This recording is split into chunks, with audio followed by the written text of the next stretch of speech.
It's time for you to start making more money as a contractor. You've laid the groundwork, you have the expertise, and now it's time to level up.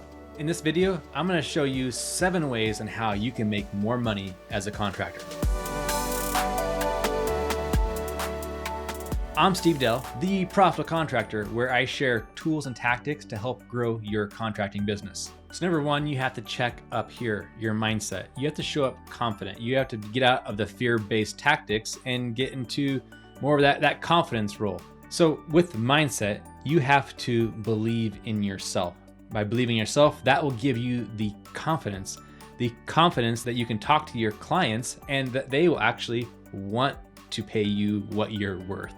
Number 2, this sounds simple, and yet I think it gets missed so often, but just add 10% to your next job. If you charge $50 an hour right now, just adding another $5 to when you actually to bid the job. Try that on your next bid. And on that next job after that, add another 10% to that. And you will start seeing momentum. And by being consistent with this, you are now paving the way to becoming that profitable contractor. Number 3 is having a job markup and staying consistent with it. Markup on your jobs is markup on your materials and markup on your labor. So for materials, it's very common to not charge a markup on that, and you need to because you are ordering the materials, you are picking them up, you are delivering them, you are handling the materials, and you need to be compensated with that because this is a business. This is your business, and it's a vital part of being profitable.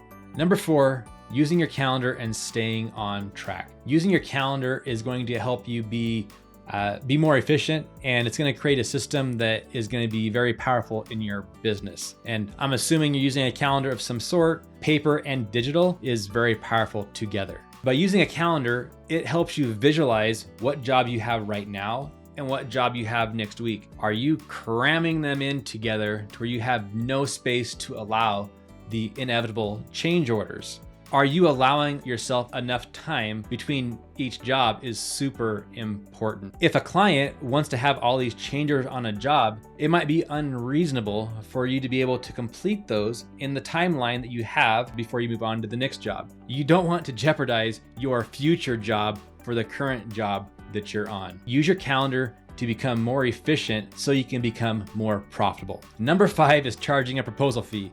And this is not an estimate. An estimate is a professionally educated guess based on your past experiences. This is time that you're spending creating accurate information for your clients. By charging a proposal fee, you're invested in the project and the client is invested in the project. And you can do many things with this. One of the things I like to do was to credit that proposal fee at the very end of the project. So you can see now how proposal fees are super important on not only qualifying your prospect, but by allowing you as the contractor and your client to become more invested and cohesive for the project to have success.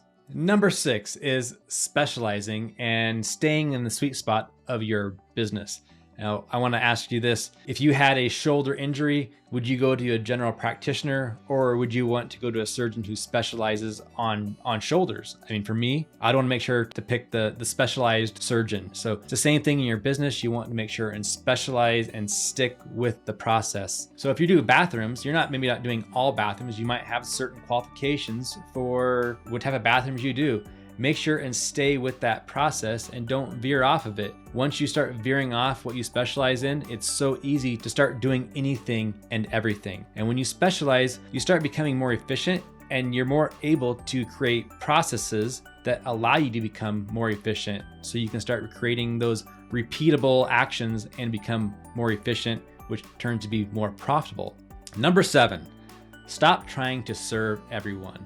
It's okay to say no. You might be saying no because your schedule's too full. You might be saying no because they're a red flag client. Now, there's several ways to say no to a job and to stop serving everyone. And it's going to be one of the most powerful things you do in your business. So when you stop serving everyone and use the power of no, first of all, it's going to help you by working with your ideal clients.